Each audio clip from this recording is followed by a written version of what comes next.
So the next step of development here is going to be looking at what's referred to as fetogenesis. That is the actual production of the fetus from the embryo. In this, we're going to look at things that are related to what's referred to as morphogenesis, where we're going to start with the anterior posterior dorsal ventral patterning that took place during the embryonic phase, and then we're going to expand upon that. So in morphogenesis, we're taking the anterior posterior development patterning that we had in the embryogenesis, and what we're going to do is we're going to start to have genetic modifications within the cells based off of expressions referred to as Hox genes or homeobox genes. These Hox genes and homeobox genes are going to modify their expression based off of various growth factors, the same growth factors that we looked at just previously in terms of BIMPs and ADMPs. But we're also going to start seeing epigenetic regulatory expressions, which is going to turn on and off various aspects of genes so that even though we're all coming from a single cell, all the various cells that make up all the various tissues and organs of the body will have various genetic expressions. This genetic expression is based off of the amount of RNA that's being expressed and the proteins that come about from this RNA expression. Based off of the RNA expression and the proteins that are coming about, we're going to start to have a morphological shape take place during the fetogenesis process where the embryo is going to start to turn into the parental organism over time. And it goes through the full cascade of evolutionary patterns in this process, all based off of Hox gene expression leading to the morphogenesis.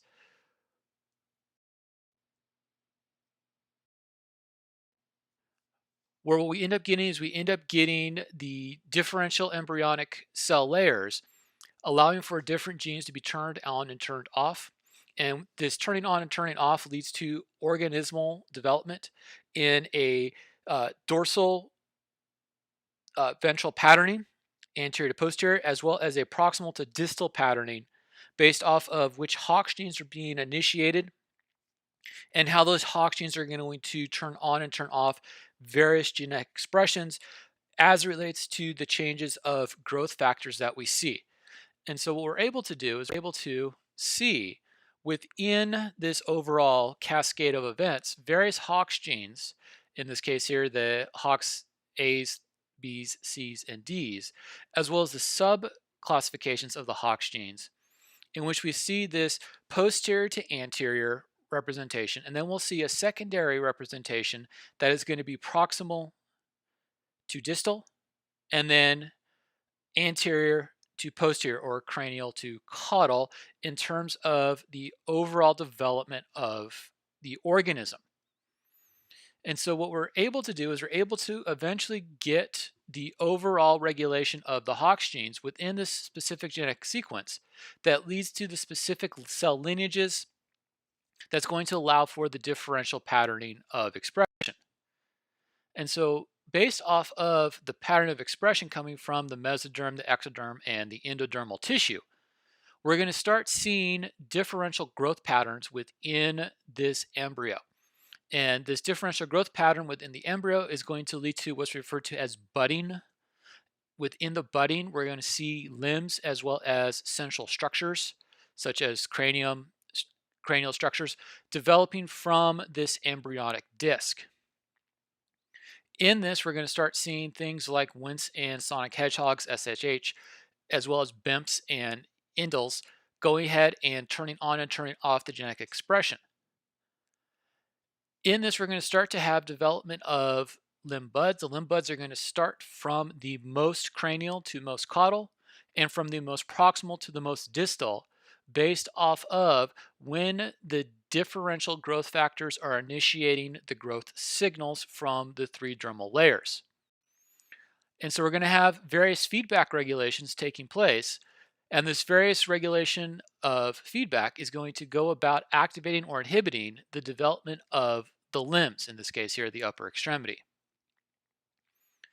And so based off of that initiation of activation and inhibition, we end up getting the growth phases coming out of the limb buds, where we start with the various Hox genes being turned on, getting a long bone form turned off, and then we get secondary turned on and turned off that leads to the other long bones within the upper extremity, the humerus, the radius, the ulna. And then we start having variable initiations of uh, Hox gene initiation, allowing for the development of the carpals, followed by the metacarpals, and then the phalanges within the digital rays. This gets elaborated between the interactions of the tissues within these structures, and eventually we'll get to the overall development of the extremity that we're looking at in the process of limb budding, which we'll take a look at in a animation really fast here.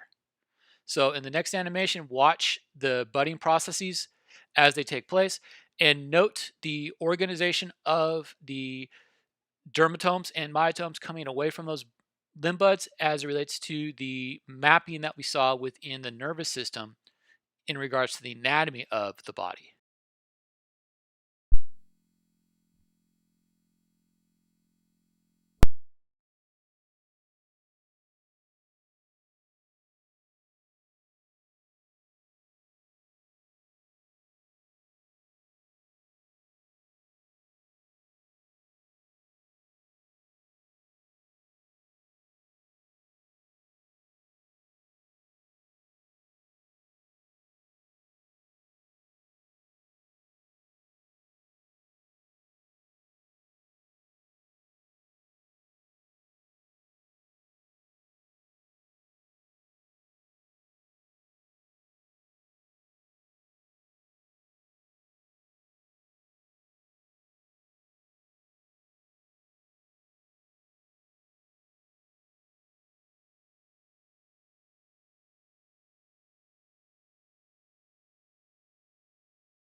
So let's go ahead and summarize the overall uh, process that's taking place here. So at the end of the first trimester, we're going to have implantation of the embryo into the uterus, into the endometrium. We will have growth to a few centimeters. We're going to have increase of mass to a few grams. Even though it's the smallest and the lightest, it's going to be the greatest amount of growth that we see. We're going to see early system development. During the second trimester, we're going to see expanded growth of the fetus with expansion and integration of the systems. During the third trimester, we're going to see maturation of the systems to the point where it becomes ready for the external environment. and by I mean the fetus, the internal fetal circadian rhythm is going to be established during this period of time, in which the sleep wake cycle will be established within the final part of the third trimester, where mothers to be should be matching sleep wake cycle to when they feel fetus activity. The weight gain and body growth during the third trimester is going to establish the viability of the fetus post postnatal, so after birth. There is a direct correlation between birth weight and mortality and morbidity of the neonate, where the greater the weight, the greater the viability of the fetus within the neonatal stage of infancy. Most of the mass that will be taking place is going to prep the fetus for the stress of birthing, followed by the stress of the external environment.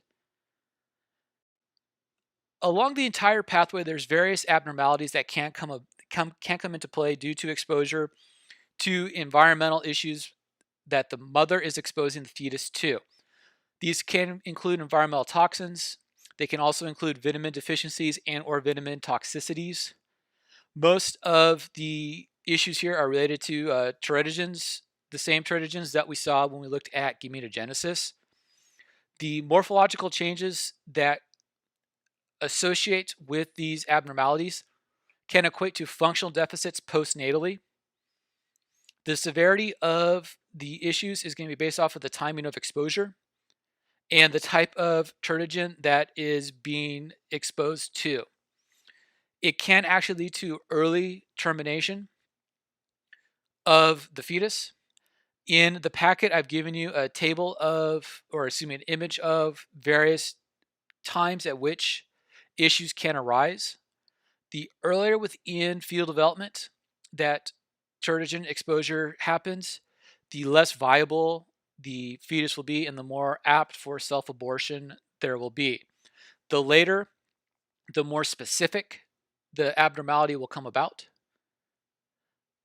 There are distinct toxins that the fetus can be exposed to that can lead to dependency issues postnatally and through infancy due to pharmaceutical exposure that the mother has for the fetus. So if a mother is taking distinct pharmaceutical agents, it can lead to distinct abnormalities in terms of neurological dependency for those pharmacological agents.